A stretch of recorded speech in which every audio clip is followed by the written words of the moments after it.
ચાલો આજે એક સુંદર મજાની વાર્તા સાંભળીએ. આ કોઈ સામાન્ય વાર્તા નથી, પણ એક નાનકડા તારાની સફર છે.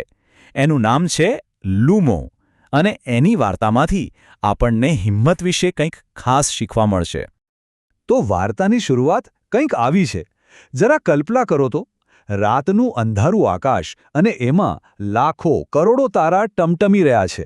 દરેક જળ પોતપોતાની રોશનીથી આખા આકાશને જગમગાવી રહ્યું છે. તો વાર્તાના પહેલા ભાગમાં આપણે મળીશું આપણા મુખ્ય પાત્રને અને જાણીશું કે એના મનમાં એવો તો શું સંઘર્ષ ચાલી રહ્યો હતો. હવે આટલા બધા ચમકતા તારાઓની વચ્ચે એક નાનકડો તારો હતો, આપણો લૂમો. પણ એ બીજા બધા જેવો નહોતો.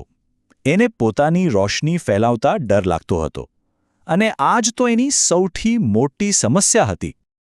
અહીંયા તફાવત બિલકુલ સાફ છે. જુઓ, એક બાજુ બીજા બધા તારાઓ છે જે એકદમ ખુશીથી અને ગર્વથી ચમકી રહ્યા છે, અને બીજી બાજુ છે આપણો લૂમો, જે બિચારો ડરના મારે એક ખૂણામાં સંતાઈને બેઠો છે. એની એકલતા અને એનો ડર અહીં સ્પષ્ટપણે દેખાય છે, ખરું ને?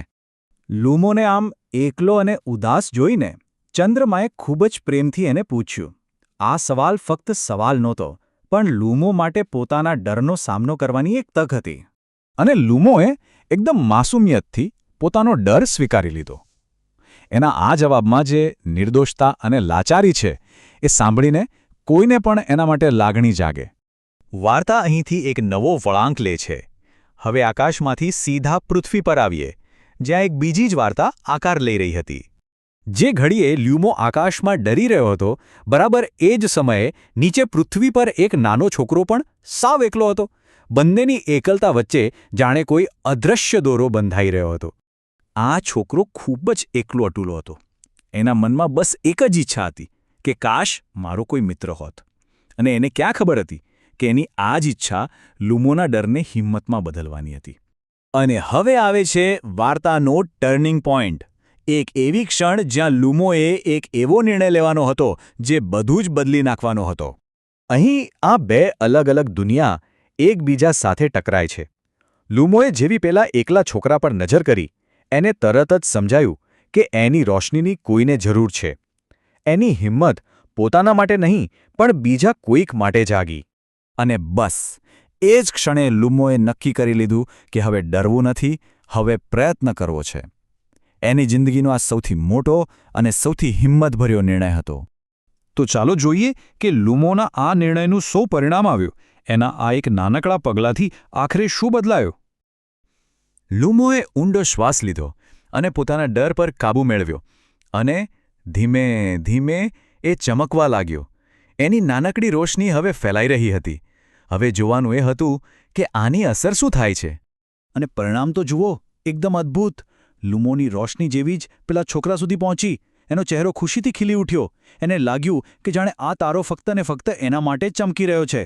લૂમોના એક નાના પ્રયાસે કોઈની આખી દુનિયા જ બદલી નાખી. આને જ કહેવાય સાચું જોડાણ.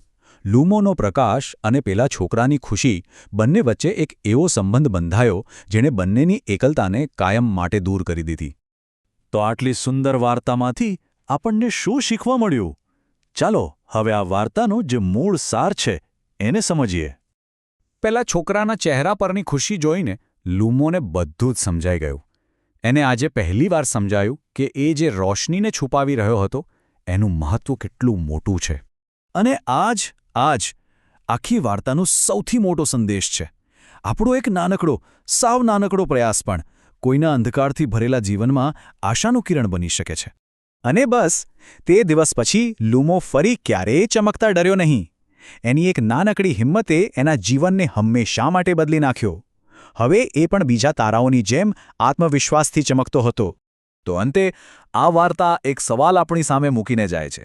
જેમ લૂમોને નાનકડી રોશનીએ એક છોકરાના જીવનમાં ખુશીઓ ભરી દીધી, એમ આપણી અંદર રહેલો પ્રકાશ કોના જીવનને ઉજાળી શકે છે? વિચારવા જેવી વાત છે.